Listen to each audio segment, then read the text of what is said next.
Hey, it's Meanwhile in Broomtown again. The farm manager and I kind of did a little field trip this week, and the county extension service where we live, they do a fantastic they do a fantastic everything. But one of the things that they were talking about today was grafting, and I'm no expert by far about grafting, but I when I think of grafting, I think of fruit trees, um, things like that. And what caught my eye on this was vegetables.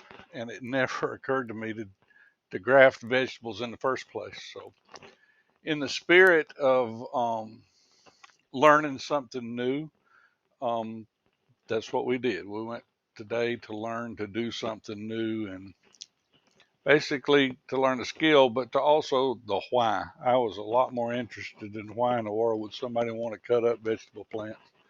And so that's what we did, and it was fantastic. You can see in these slides they had plants for us to use, and they had all the necessary equipment laid out, and they made it really nice. Um, it reminded me a lot growing up in in extremely rural setting like we have here. Education sometimes is your best friend. And all of my grandparents, but particularly both of my grandmothers, um, as a kid, it seems like all they wanted to talk about was how are you doing in school? What are you doing in school? Where are you going to go to school? What are you going to do after school? It was school. And what I've learned now as a 60-something-year-old is they weren't aggravating me. What they were doing was trying to prepare me for the future. And really, instead of I don't remember any particular skills that were taught to me. It was more of a sense of the appreciation for education. I guess the constant, I won't say the word badgering, but the constant reminders of how important learning is, um, was a vehicle to go from one place to another. It's one thing to be in Broomtown and enjoy it and get to do what you want if um, if you're comfortable in that setting. And it's one thing to not have, I won't say options, but to not have the ability to control your own destiny. And what they were really teaching me or trying to get me to realize was that only through learning can you control your own destiny. I'm not talking about college or university I'm not. I'm talking about just learning in general. Um, is the only vehicle that I know to get to where you want to be, and that's what was taught to me continuously as a child sitting here in rural Alabama. Was you got to learn, and you got to, if you want to go anywhere, the vehicle is learning. So, in that vein, Cindy and I went and learned about cutting up tomato plants, and I hope you enjoy it. All right, I'm going to practice on this grafting tomatoes. Never would have imagined that you would graft tomatoes, but Cindy and I did a class today, and I have to get my glasses where I can see. But we did a class today on grafting tomatoes, and let's cut a little bit of that green off. That way you won't have to grow that right now. So I lay them side by side, kind of mirrored them so that I get the same supposed angle on, would it help if I did it this way? Can you see that better? And that way you get the same angle. And I'm gonna take them off of there and then finish trimming it. But you get a better match, you get a better chance of it working if you got the same angle. Then they make these little clips, just little plastic clips. Grafting clips is what he called them. Imagine that. And we matched our two angles. See how they go back together. Put our clip. And that should hold it. And stake it.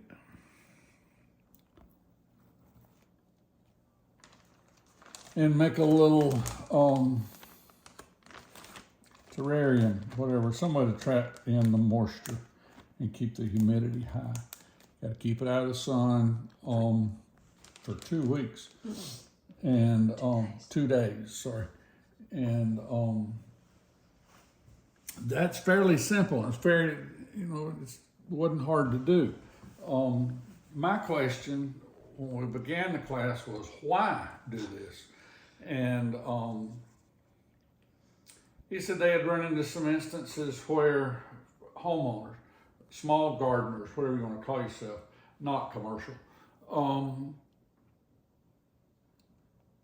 your soil get contaminated. And, I said, so how does your soil get contaminated? That's never happened to me.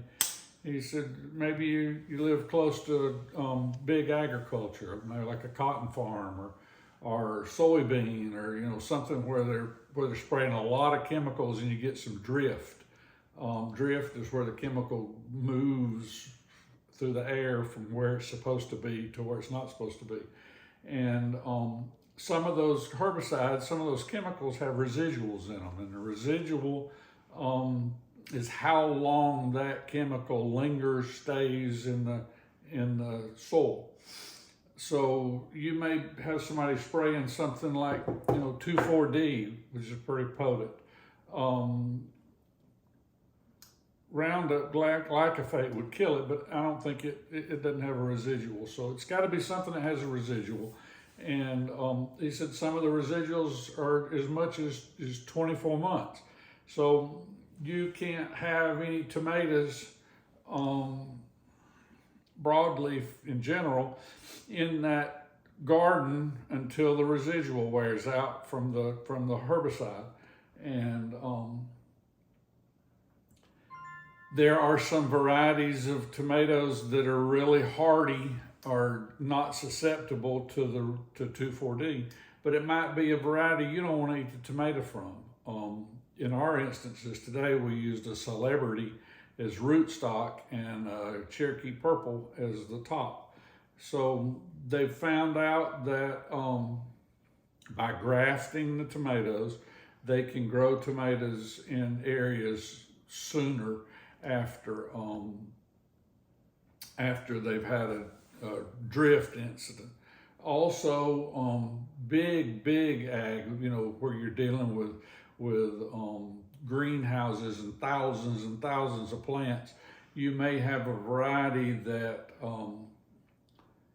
you're trying to sell to a particular market, and the rootstock does very well, but people want a different kind of tomato. And I don't know this, but let's make it up. Let's say that the Celebrity tomato grows fantastic in this area, this zone, but people don't want that Celebrity. What they want is Better Boy. So they graft the two together on a mass production scale. I'm still not 100% sold on that, but it sounds to me like a lot of labor. But I don't know those things. That's why I went and took the class today, is I wanted to be exposed to it. So for whatever reasons, we've grafted tomato plants. I know you could graft, fruit trees and all kind of things. I've never heard of grafting tomatoes. So now we are semi-educated tomato grafters, if that's such a thing. All right. One of the other things that they told us, and a reason to do this, is I had a lot of questions, but supposedly, according to their research, grafting the very instance of grafting the tomato makes them yield more. And he thought that the reason was because it was the stress, the scarring, the tomato plant panics and goes, "Oh my goodness, we got to produce a lot of fruit because we've suffered injury." And he said that on some variety of tomatoes, they get 20-30% more yield than without grafting. I don't mean grafting one variety to another. They literally take the same tomato plant, cut it in half, and then stick it back together.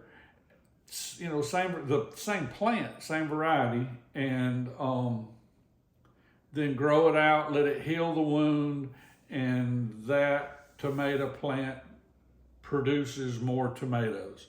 And I guess that's applicable, or that's important in areas where you have a fixed space. You have a greenhouse and you physically can't get more tomatoes in that greenhouse, but you want to increase your yield 20%. So you graft all your tomatoes onto themselves and magically they grow 20% more tomatoes. Personally, I'd really have to see that. I mean, they have no reason to, I believe them, but I'd like to see it too. That just sounds, I don't know, that sounds counterintuitive to me. But here we are. We've grafted tomatoes, and that's a brand new plant thing. All right, that's all I got on that. See you later. Hey, thanks for watching, and if you would, take a second to hit the subscribe button for us. It helps us a lot. I appreciate it.